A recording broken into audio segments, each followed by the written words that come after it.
I think I had my first back surgery in 78 was my very first back surgery. L4 and 5 fused my disc in my back.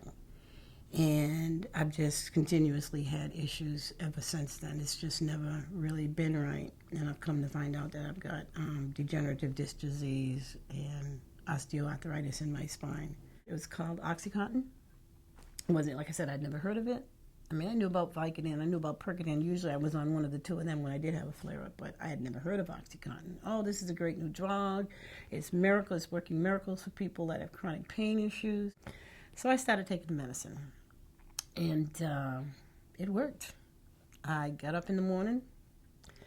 I would take the pills. Now, the interesting thing is if I had a good day, I would take the medicine anyway because he said it had to stay in your system to keep you from experiencing the pain. So I'd get up in the morning, I would take the pill, and come home at night and I'd take the pill, and it was wonderful. I wasn't high. I didn't feel, I mean, it wasn't like it was, I was getting high or anything. I mean, it just allowed me to function. I could move. Oh my God, it was just a miracle to me at that point, I thought. Wasn't long before the level that I was on stopped being as effective. I would start having those flare-ups again, even though I was on the medicine. I was like, okay, this doesn't really make any sense, Dr. Spanos. Why am I still in pain if I'm on the medicine? Well, after a while, sometimes you have to increase it, and that's unfortunate, but that's what happens. You know, your body gets used to it. So we got it increased, and we got it increased again, and we got it increased again till it got to the point that I decided I did not want to do this. I didn't want to do this anymore. I wasn't very active. I didn't do any activities. I never really left my house other than go to work.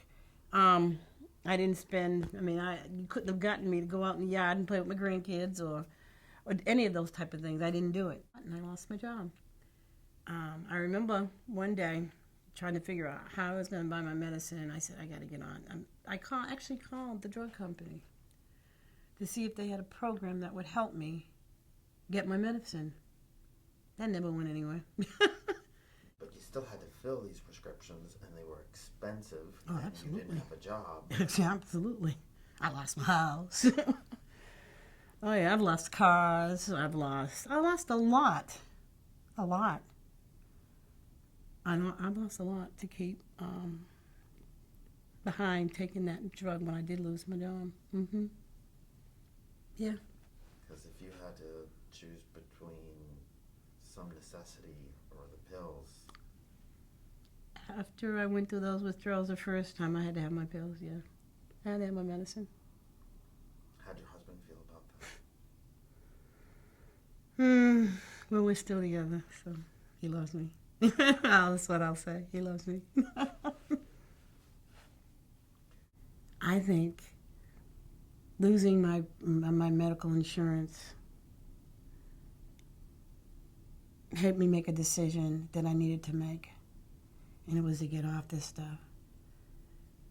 Had I not lost my medical insurance, or as I said, if I was to go to the mailbox once a month and I would find a bottle of OxyContin in it, I'd probably still be on it, and I'd probably be dead.